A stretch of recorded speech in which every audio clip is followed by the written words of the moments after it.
आज की कहानी एक जादूगर से शुरू होती है जिसका नाम जादूगर मुंटैग था। वो स्टेज पर आकर कहता है, मैं और मेरा जादू खास है। मैं तुम लोगों को ऐसी ऐसी चीजें दिखाऊंगा जिसकी आप कल्पना भी नहीं कर सकते। इतना कहकर वो अपना शो शुरू करता है। वो हमेशा ही अपने शो में सबसे पहले पानी गायब करता था। फिर वो दर्शकों से कहता है, अब मैं वो कारनामा दिखाऊंगा जिसे देखकर तुम लोगों के तोते उड़ जाएंगे। मैं तुम सभी के सामने एक लड़की को बीच से काटूंगा। इसके बाद वो दर्शकों में से एक लड़की को आने को कहता है ताकि वो उसके साथ अपना जादू दिखा सके। उसकी बात मानकर चेरी नाम की एक लड़की आती है जिसे देखकर मुंटैग अंदर ही अंदर बहुत खुश होता है। वो सबसे पहले चेरी को हिप्नोटाइज करता है और फिर उसे एक खास टेबल पर लिटा देता है। अब सभी दर्शक टिकटिकी लगाए मुंटैग को देख रहे थे। उनके दिमाग में यही चल रहा था कि पता नहीं मुंटैग आगे क्या करेगा। कुछ ही पलों में मुंटैग देखते ही देखते चेरी को बीच से काट देता है। चेरी की दर्दनाक चीखें और उसकी दर्दनाक मौत देखकर सभी दर्शक हैरान थे।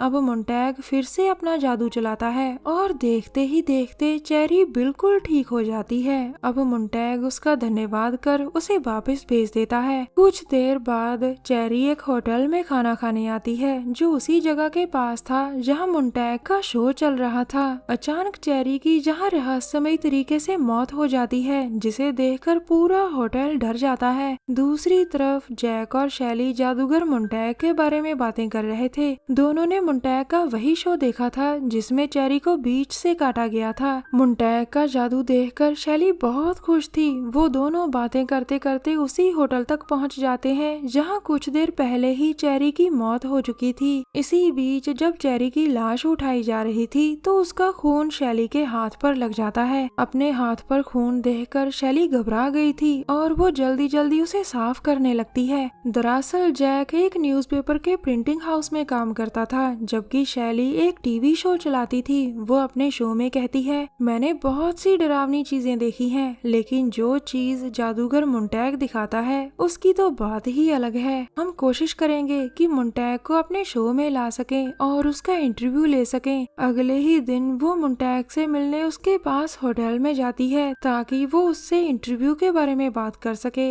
मुंटैग उसे इंटरव्यू देने से मना कर देता है और उसे वहाँ से चले जाने को कहता है। अचानक मुंटैग की नजर शैली के हाथ पर पड़ती है। पता नहीं मुंटैग को कैसे पता चल गया था कि शैली के हाथ पर चेरी का खून लगा था। ये देखकर वो पूरा बदल गया था और वो कहता है, मैं चाहता हूँ कि तुम मेरे कुछ और शोज देखो, फिर हम इंटरव्यू पर बात करेंगे। उसकी बात सुनकर शैली बहुत खुश होती है। उसी रात मुंटैग अपने शो में पहले पानी गायब करके दिखाता है जिसे शैली और जैक भी देख रहे थे। फिर मुंटैग दर्शकों में से मोना नाम की लड़की को बुलाता है और उसके साथ अपना नया कारनामा दिखाने लगता है। अब वो जैक को ऊपर बुलाकर कहता है, तुम मेरा सारा सामान चेक करो और लोगों को बताओ कि ये सारा सामान असली है। उसके कहे मुताबिक जैक सारा सामान चेक करता है और फिर वापस अपनी सीट पर आकर बैठ जाता है। अब मुंटैग अपना जादू शुरू करता है और एक बड़ा सा कील मोना के गले में ठोकने लगता है। कुछ ही पलों में वो मोना को तड़पा तड़पा कर मार देता है जिसे देखकर सभी दर्शक डर गए थे। अब मुंटैग फिर से जादू करता है और मोना ठीक हो जाती है। वो फिर से जिंदा होकर अपनी सीट पर वापस आकर बैठ गई थी।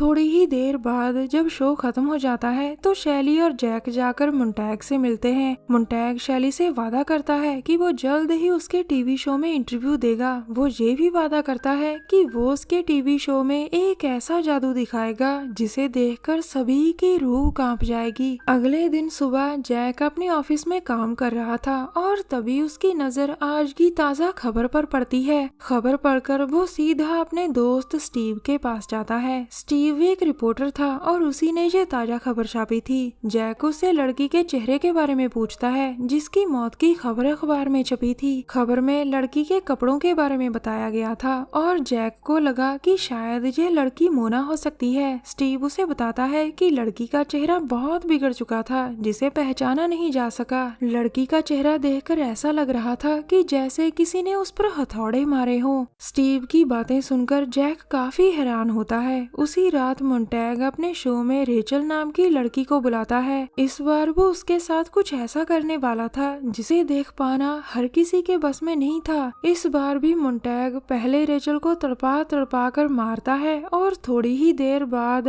उसे जिंदा कर वापस भेज देता है। आज भी शैली और जैक मुंटैग का शो देखने आए थे। शैली तो मुंटैग के जादू की दीवानी थी, इसलिए वो मुंटैग के कहने पर रोज आ रही थी, मगर जैक इसलिए आ रहा था क्योंकि उसे मुंटैग पर शक था। उसी रात जैक शैली से कहता है, जब हमने पहली बार मुंटैग का शो देखा था तो उसने चेरी को मारकर जिंदा किया था, मगर थोड़ी देर बाद चेरी की लाश होटल में दिखती है। अगले दिन उसने मोना को मारकर जिंदा किया, मगर थोड़ी ही देर बाद उसकी भी मौत हो जाती है। मुझे यकीन है शैली कि अब रेचल के साथ भी कुछ बुरा होगा, लेकिन शैली उसकी बातों पर जरा भी गौर नहीं करती क्योंकि उसे लग रहा था कि कोई मुंटैग को बदनाम करना चाहता है। अगले दिन सुबह जैक रेचल की तस्वीर देखकर पुलिस को बताता है कि उसने कल इस लड़की को मुंटैग के शो में देखा था। रेचल की मौत की खबर सुनकर शैली भी बहुत हैरान थी। पुलिस को लग रहा था कि शायद कोई अनाड़ी जादूगर मुंटैग की नकल करने की कोशिश कर रहा है ताकि वो भी मुंटैग की तरह मशहूर बन सके। कुछ पुलिस वालों को लग रहा था कि शायद मुंटैग का कोई दुश्मन होगा जो उसे बदनाम करना चाहता है। किसी को भी मुंटैग पर शक नहीं होता क्योंकि कत्ल के वक्त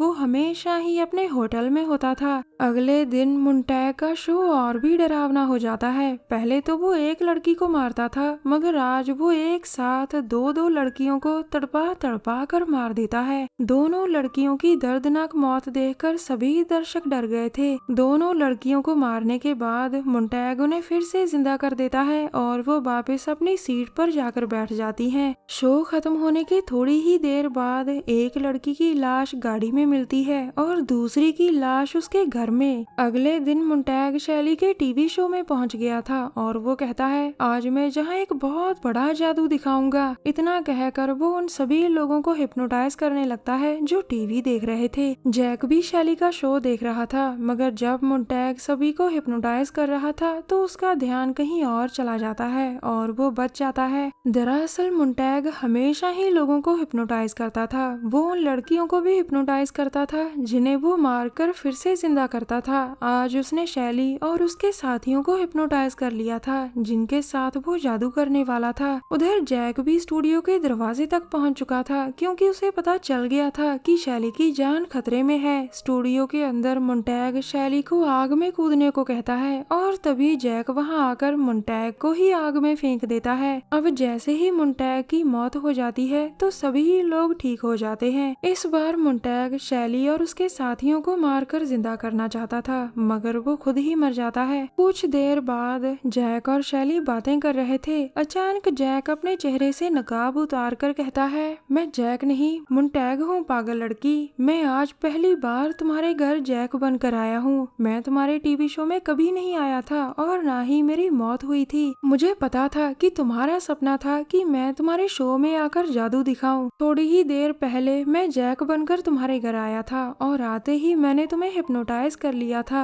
मैंने तुम्हें इसलिए हिप्नोटाइज किया था ताकि तुम अपने सपनों की दुनिया में जाकर उन्हें सच होता देख सको, मगर अब मैं तुम्हें मारकर जिंदा करना चाहता हूँ। इतना कहकर वो शैली को तड़पा तड़पा कर मारने लगता है, लेकिन अचानक ही शैली जोर जोर से हंसने लगी थी और वो कहती है, तुम्हें क्या लगता है कि सिर्फ तुम ही लोगों को हिप्नोटाइज कर सकते हो? अबे पागल, मैंने तुम्हें हिप्नोटाइज किया हुआ है। मुझे पता है कि तुम ऐसे जादूगर बनना चाहते हो जो लोगों को मारकर उन्हें फिर से जिंदा कर सके। मैंने भी तुम्हें इसीलिए हिप्नोटाइज किया है ताकि तुम भी अपने सपनों को सच होते देख सको। चलो अब मैं तुम्हें ठीक करती हूँ। इतना कहकर वो मुंटैग को अपने हिप्नोटाइज से आजाद करती है। दरअसल मुंटैग एक साधारण सा जादूगर था जिसका सपना बड़ा जादूगर बनने का था। जब शैली पहली बार उसका शो देखने आती है तो वो वहीं बैठी बैठी मुंटैग को हिप्नोटाइज कर लेती है। सच बात तो ये है कि मुंटैग ने किसी भी लड़की को असल में नहीं मारा और ना ही किसी की मौत हुई थी। मुंटैग ने जिन लड़कियों को मारकर उन्हें जिंदा किया था वो सब कुछ तो उसके सपने में ही था। कहानी के आखिर में शैली और जैक मुंटैग का शो देखकर आराम से घर चले जाते हैं।